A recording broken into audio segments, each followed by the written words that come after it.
நினச்சி பண்ணலை. ஆனால் இது இன்னைக்கு எனக்கு ரொம்ப எனக்கு சந்தோஷமாக இருக்குது. இது பார்த்தீங்கன்னா இது மியாவாக்கிங்கிறது ஒரு ஜப்பான் நாட்டில் ஒரு தாவரவியல் ஆய்வாளர் அகிரா மியாவாக்கி அப்படிங்கிறவர். அவர் தான் ஃபஸ்ட்டு ஆரம்பித்தார். அதனால அவர் பேரில் மியாவாக்கின்னு சொல்கிறோம். ஆனால் இது குறுங்காடுகள் அடர்வனம் அப்படின்னு சொல்கிறோம். அவர் தான் ஃபஸ்ட்டு ஆரம்பித்தார். அவர் பார்க்குறாரு, ஒரு ஆய்வு பண்ணுறதுக்காக போகிறாரு. போகும்போது பார்த்தீங்கன்னா எல்லாம் அயல்நாட்டு மரங்களாக இருக்குது. உள்நாட்டு அதாவது உள்ளூர் மரங்களே இல்லை அப்படிங்கிறத அவருக்கு ஒரு கான்செப்டாக எடுத்து அவர் ஆய்வு பண்ணுறாரு. அப்போ பார்த்தீங்கன்னா அவர் அந்த அகிரா மியாவாக்கிங்கிறவர் தான் சரி நம்ம உள்ளூர் மரங்களை வெளியூர் மரங்களை காட்டிலும் நம்ம பகுதியில் அதிகமாக நடணும், அது விரைவாக வளர்ச்சிக்கு கொண்டு வரணும் அப்படிங்கிறது தான். அதாவது நெருக்கமான இடங்கள்ல நெருக்கமாக நட்டு அதை விரைவான வளர்ச்சி அடைய செய்யணும், குயிக்காக நம்ம உள்நாட்டு மரங்களை வளர்க்கணும் அப்படிங்கிறத அவர் நோக்கமாக வச்சு தான் அவர் அந்த ஆய்வு பண்ணுறாரு.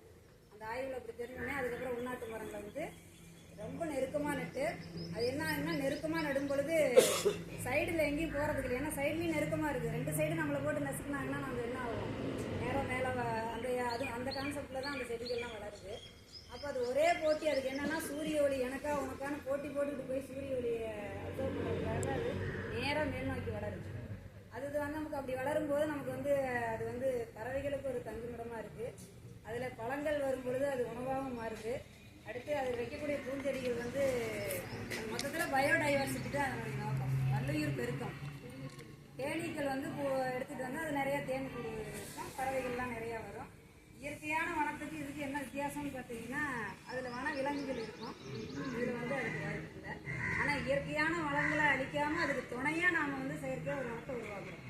அது நம்மளுடைய முக்கியம். ஏன்னா இயற்கையை அழிச்சிடக்கூடாது, அதுக்கு துணையாக நாம் ஒரு வனத்தை உருவாக்குறோம். அதுக்கு பேர் தான் குறுங்காடுகள். அதாவது குறைந்த காலத்தில் விரைவான வளர்ச்சி அப்படிங்கிறப்ப இது 3 வருஷம் தான் ஆகுதுங்க. ஆனால் சீக்கிரம் வளர்ந்துருச்சு. இங்கே சுற்றி இருக்கிறதெல்லாம் பார்த்தீங்கன்னா 5 வருஷம் மேலே ஆகுது. இதெல்லாம் இன்னும் இது கொஞ்சம் பாறையான பகுதிங்கிறனால கொஞ்சம் லேட்டாக வளருதுங்க. மற்ற இந்த ஸ்கூலில் ஆரம்பிக்கும்போது பார்த்தீங்கன்னா இந்த பக்கம் 2 பனை மரம், அந்த